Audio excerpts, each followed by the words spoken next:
All right, let's start off today with some major new developments in the Occupy Wall Street movement. As we speak, the longest standing Occupy camp, the one right here in D.C., literally a few blocks away from our studios here, is in the process of being dismantled, at least in part. The U.S. Park Police chose today to begin enforcing an overnight camping ban in McPherson Square. It went into effect at noon, and protesters were told to remove all signs of camping. Here's what it looked like there just a short time ago. One, we are the people. Two, we are united. Three, this occupation is not leaving. Now, from what we understand, there have been no arrests today. Police said they would be enforcing the rules of no bedding or camping materials. The protesters will be able to keep their tents up as long as one side of the what they call temporary structures are kept open at all times. Now, as many of those protesters remain at McPherson Square, they've built what you see here, this giant tent over the main statue there. Also, some major activity over the weekend in Oakland, California, where more than 400 people were arrested. Apparently, it's the largest mass arrest in Oakland's history, according to police there. I think it's important to note, Occupy Oakland seems to use different methods other than the other Occupy movements around the country. In fact, Occupy Oakland's General Assembly actually rejected the policy of peaceful nonviolence, choosing instead to use, quote, a diversity of tactics. Well, we've put together some pictures from you from over the weekend.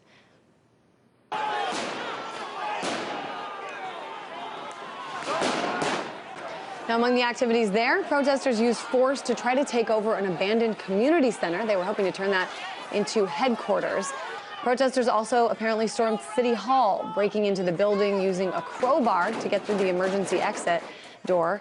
Oakland Mayor Jean Quan says protesters trashed much of the building, vandalized several areas, and caused massive damage inside. Protesters also burned an American flag on the front steps, these photos making their way around from the weekend. Now, in response to those arrests, Occupy movements from around the country marched in solidarity to show their support for Occupy Oakland arrestees. We have got independent journalist Luke Rudkowski here in studio to talk a little bit more about that. And Luke, from what I understand, you were just in New York last night at an event that was scheduled to show solidarity with the Oakland arrestees. Talk a little bit about that. It was definitely a lot different than all the other movements and marches that took place in New York City. There was a lot more people dressed up in black as anarchists. A very crazy, hectic night.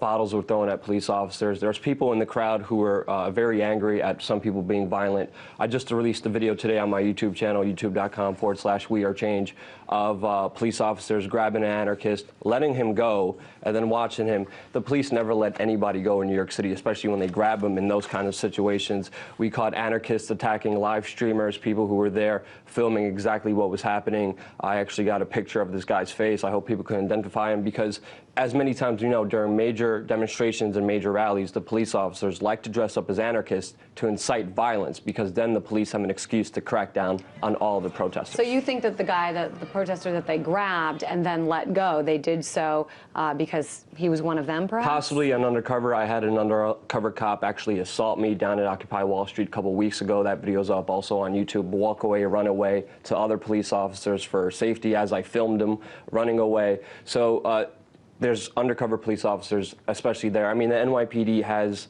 spies in different countries spying on people. They spy on colleges, they spy on average citizens, and for them not to be in the Occupy movement is really silly. They're in there. We know that for a fact. We got video of undercover cops in there. You know, some interesting numbers came out. Speaking of this police treatment of reporters, of journalists, some interesting numbers came out. This is by the group Reporters Without Borders. Every year they compile a list of countries from around the world and they rank them in terms of how journalists are treated by authorities. So I want to show you these numbers. This year the United States actually moved 27 points down, largely due to the treatment of journalists covering the Occupy movements. They're down to number 47 now. Luke, what is going on here? What does this say? Doesn't surprise me. I mean, the police officers are acting irrational. Last night, I actually filmed a police officer that I filmed before trying to intimidate and harass me. He went after one of my camera guys, tackled him to the floor, put him in handcuffs, and told him he's going to find 20 ways to arrest him because he was with me and filming everything that was happening. We embarrassed the officer before on YouTube, and now it seems like they're acting childishly, sadly, but journalists have to shed the light on that too and show people exactly what's happening, because the only way to face these problems, face journalistic freedom going down, is to face it head on and to tell the people and show the world what's happening. And speaking of showing the world what's happening, I know right now RT has several crews at McPherson Square, and I want to just play a little bit of what some of those protesters say, some of these voices of people at Occupy DC right now. This here in McPherson Square is a symbolic protest, and we're dreaming of a better world. And by not letting us sleep, they're not letting us dream. I feel that given the media presence, we're not going to see a strong police enforcement of the no camping regulation until there's a dispersal of the media. I think we're going to sit pretty comfortably here until it gets dark. I think at a certain point, yeah, we're going to see the cameras turn off and we're going to see the police come in. My personal preference would be for the discussion to continue in all the media outlets possible, but the individual people to go back to the communities they live in and organize and participate and be the change they want to see. I know, Luke, you've been to all of these movements all over the country. Talk about what you've seen recently at DC. I'm not sure if you were at McPherson Square today or not. Well, I just got here because I heard there's going to be a possible eviction. And a lot of times when the mainstream media leaves or gets kicked out in New York City, the police officers were going after journalists with NYPD press passes and telling them they're going to lose their job, they're going to lose their passes if they're not there. But I'm there, just like other live streamers, they're trying to stream exactly what's happening to the world to show them, because when it's past midnight, and the police officers come in like they usually do, when they lie, when they said they were going to come in at 12 today, they're not. They usually wait until everybody leaves so there's no attention. So I'm going to be out there. I hope other people also are going to be out there who are going to stream, video, record everything, because it's all about transparency and openness, and that's what the movement follows, and that's what life is all about. I think, too, when you talk about some of the specifics of this ordinance that they want to, put into place, enforce down there at McPherson Square, it has to do with camping and sleeping. A lot of people are usually awake during the daylight hours, so I think it's good that you're going to be there and show that. I know that yesterday, Park Police started to put up notices talking about the fact that they were going to enforce these rules. And I want to show you what happened when one of the protesters there took down these notices. I have done nothing wrong.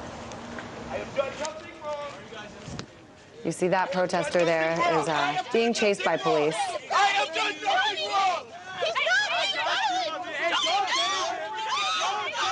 Being detained, and as you see right here, he was just tased, falls to the ground in what seems to me at least to be brutal pain. That protester then arrested, taken into custody. This is unique, I will say, for DC. You don't see a lot of this type of action. This is blocks away from the White House. The police here, it's National Park Police. They're certainly not using batons, not using pepper spray. This was unique. But, what's the word on the street? How are people responding to this type of thing happening here? I mean, obviously, there's a lot of anger towards the police departments and the park department for doing this. I do personally believe the taser was excessive, but he was resisting arrest. People are not taking it well, and there's a lot of people trying to maintain that message of nonviolence. But when incidents like this happen, the people who call for violence are heard more.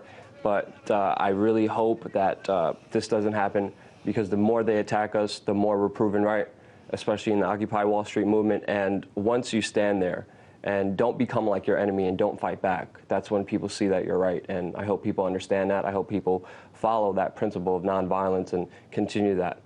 As an independent journalist, I'm trying to remember, Luke, we've been talking to you since this all started back on September 17th. Have you been arrested trying to cover this? Or I've been beaten, baton, pepper sprayed, had a horse step on me, but I actually was never arrested, detained many times by police officers. But I'm always out there with the camera, and I always make sure to get out of there so people could see the video. Certainly interesting, and I think there's going to be a lot more to come that we see both here in our own backyard in DC and across the country, New York, Oakland. Lots of actions continue to be planned for this movement. We do appreciate you covering this, throwing it up on the web, letting us use your video at times. Independent journalist Luke Rudkowski here in studio with us. Thank you for having me.